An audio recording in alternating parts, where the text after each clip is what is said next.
or post. And it's just not in my blood to ever really look towards the shits that disrespecting Tupac, because Tupac meant too much to me. That's my personal feelings. What Lil Xan said, I have multiple opinions on it, but I do say this off the rip. Never ask somebody for their opinion if you're going to get mad if the opinion doesn't jive with what you wanted to hear.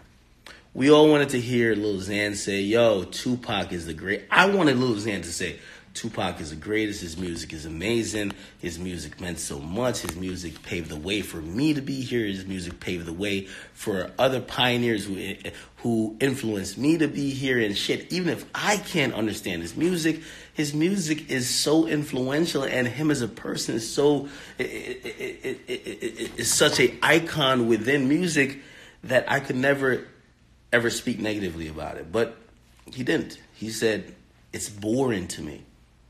Am I going to use that opinion to hang Lil Xan? I think, honestly, most of the vitriol and most of the hate or the conversation is happening, but I don't like that it's happening because of the Tupac statement. There's a lot of people looking at Lil Xan and others to say, hey, you guys are not of this culture, but you benefit off of it. You get me? So it's not a Pac thing.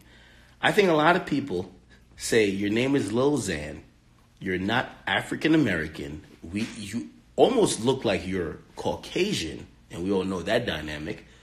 Even if you claim to be Hispanic, you don't look black. Your name is Lil Xan. You don't have the cultural understanding. You don't seem like you're respected, and you're making a lot of money off of it. So why should we fuck with you? I think that's where the discussion is at, right? Does a Lil Pump need to respect a Biggie? Does a Lil Skies, a Lil Xan? I like that discussion. Because yes, they are making money off hip hop, but I'm a little bit torn because y'all asked this guy for his opinion, and why ask somebody for their opinion if you're gonna just hate them for their opinion? But then, you know what I mean? As I've been saying, I've been on Twitter, I've been on Everyday Struggle, I've been on my streams. I said it. These outlets are foul, bro. Like, they've been trying to get a Lil Xan moment with every Lil. You get me? And I asked the record label. So I don't even blame the outlets. I blame the record label. I believe he signed to Columbia. They signed him for $2 million. Why are you bringing him to Revolt? Why are you bringing him to the Breakfast Club? Why are you bringing him to these outlets who clearly probably don't understand what he's into?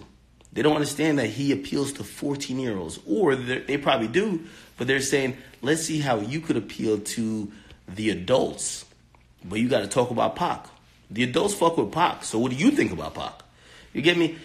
I'm going to blame Columbia for that, or his reps, his PR people, because if he's not ready for those questions, why is he there?